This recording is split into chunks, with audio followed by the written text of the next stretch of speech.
नमस्कार मित्रांनो मी अनिल तातोड आणि तुमचं स्वागत करतो आपल्या या शेतकरी मित्र या यूट्यूब चॅनलमध्ये।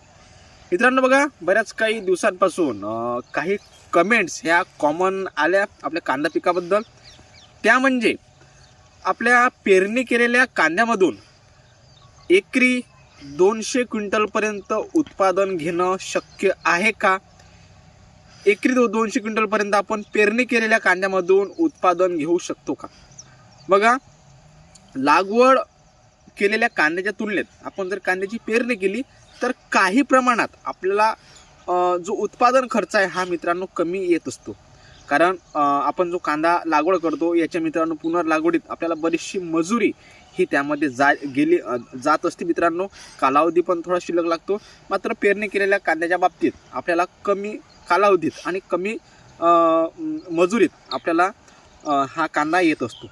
म्हणून याचं उत्पादन 200 क्विंटलपर्यंत आपल्याला घेता येते का?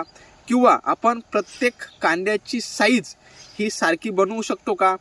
पेरणी केलेल्या कांद्याची प्रत्येक कांदा हा एका वेट मध्ये येऊ शकतो का? असे बरेचसे प्रश्न आपल्या कांदा उत्पादक शेतकऱ्यांकडून विचारले गेले आणि आज त्याचेच उत्तर देण्याचा आपण प्रयत्न करणार आहोत।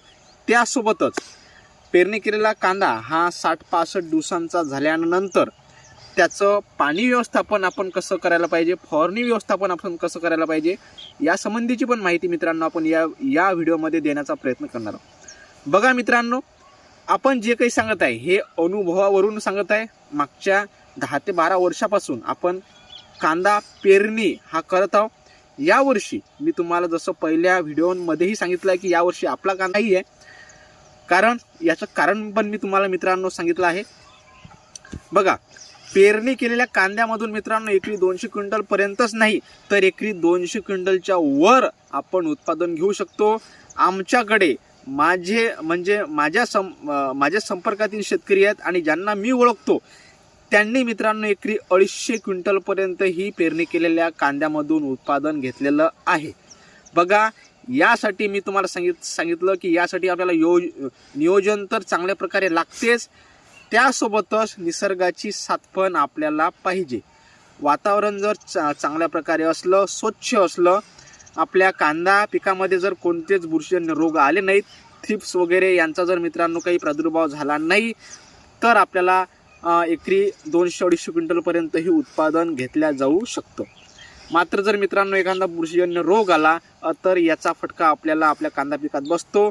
10%, 20%, 30%, कधी मित्रांनो आपल्याला त्या रोगाचं जर नियोजन करता आलं नाही तर आपल्याला 50% पर्यंत आपल्या उत्पादनात घट ही झालेली दिसून येऊ शकते। आता बघा, जो दुसरा प्रश्न आहे तो म्हणजे आपण पेरणी केलेल्या कांद्यामधून प्रत्येक कांद्याची साईज आणि त्याचं वजन हे सारखं ठेवू शकतो का?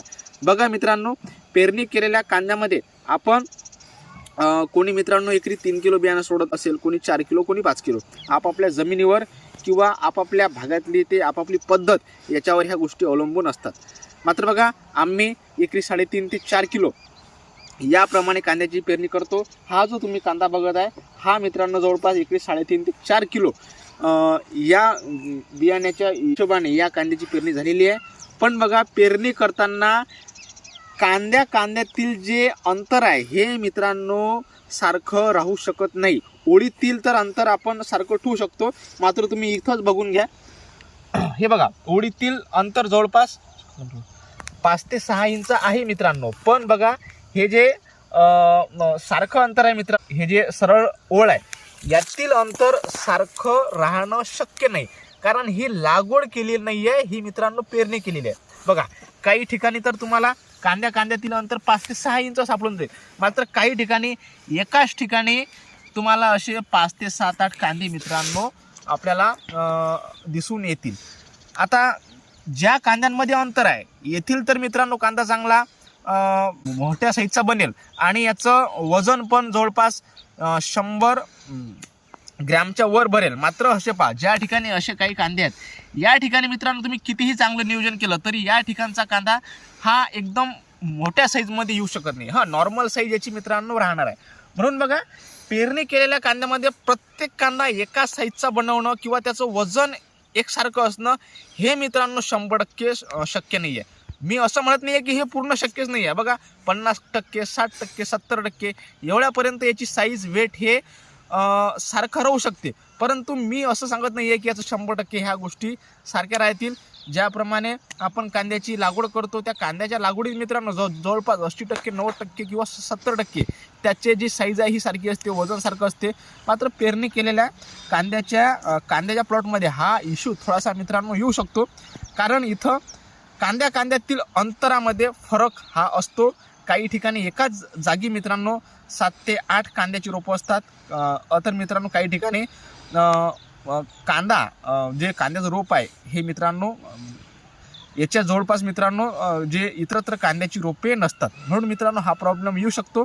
मात्र तरीही तुम्ही तुमच्या कांद्याचं योग्य नियोजन केलं, योग्य जर वातावरण असलं मित्रांनो, आणि पेरलेल्या कांद्यामध्ये सर्वात महत्त्वाची गोष्ट असते मित्रांनो पाणी व्यवस्थापन.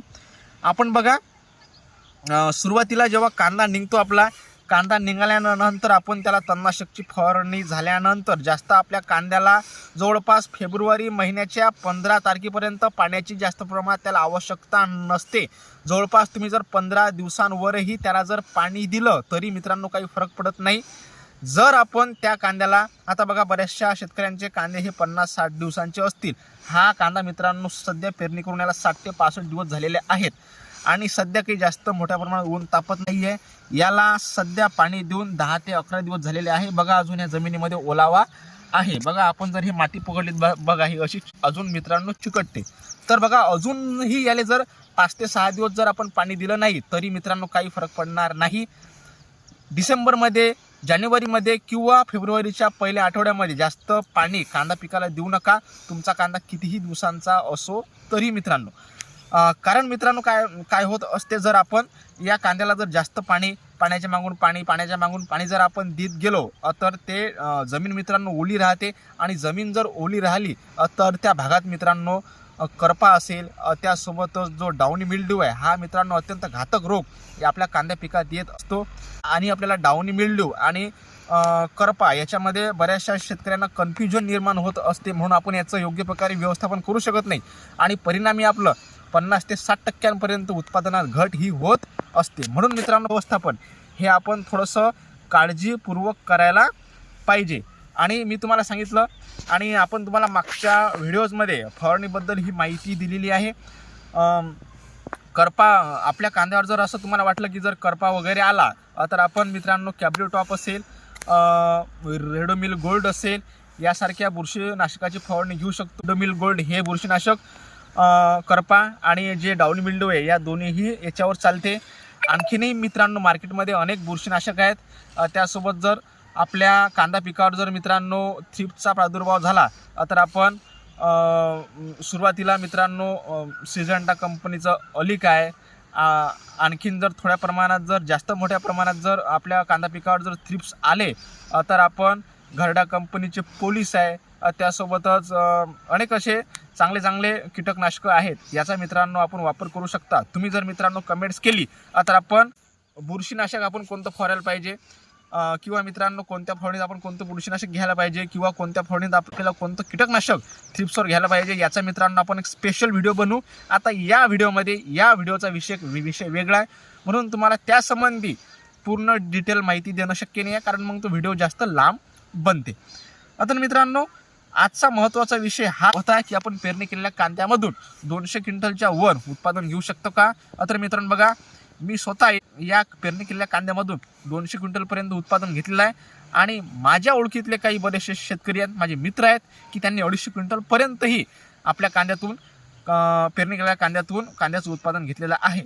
पण मी तुम्हाला एक गोष्ट आणखी सांगतो की प्रत्येक वर्षी 200-250 क्विंटल उत्पादन घेणे शक्य नसते मित्रांनो. मलाही काही प्रत्येक वर्षी 200 क्विंटलपर्यंत उत्पादन झालेलं नाही आहे. ती आपल्या जमिनीवर अवलंबून असते, आपल्या नियोजनावर अवलंबून असते, त्यासोबतच निसर्गावरही अवलंबून असते. आणि आपण जर एकाच शेतामध्ये जर मित्रांनो दरवर्षी जर आपण कांद्या पिकाची लागवड करीत असाल आणि जर निसर्गही चांगला असेल तर आपल्याला 200 क्विंटलपर्यंत उत्पादन होईलच हे मित्रांनो शक्य नाही. आपण हे मागील 10 ते 12 वर्षापासून एकाच क्षेत्रामध्ये कांद्याची लागवड करीत होतो. मात्र मागच्या 2 वर्ष झाले कितीही नियोजन करून कितीही जर आपण मेहनत केली तरी मित्रांनो एकरी 100-125 क्विंटलच्या वर आपल्याला कांदा होत नाही आहे. म्हणून आपण यावर्षी कांदा पिकाला स्टॉप हा दिलेला आहे. म्हणून मित्रांनो ह्या सर्व गोष्टी लक्षात घेऊन तुम्ही कांद्याची पेरणी करावी किंवा पेरणी केलेल्या कांद्याचा आता तुमचा कांदा जर 50 दिवसाचा असेल 60 दिवसांचा असेल तर मित्रांनो त्यापुढील नियोजन करावे. आणखी काही जर तुमचा जर काही वेगळा प्रश्न असेल तर तुम्ही तो आपल्याला कमेंट बॉक्समध्ये विचारू शकता. आपण नक्की तुमच्या कमेंट्सला उत्तर देण्याचा प्रयत्न हा करणार आहोत. बाकी मित्रांनो तुम्हाला जर हा व्हिडिओ आवडला तर आपल्या व्हिडिओला लाईक करा, शेअर करा आणि आपल्या अधिकाधिक कांदा उत्पादक शेतकऱ्यांबरोबर आपला हा व्हिडिओ नक्की शेअर करा. धन्यवाद.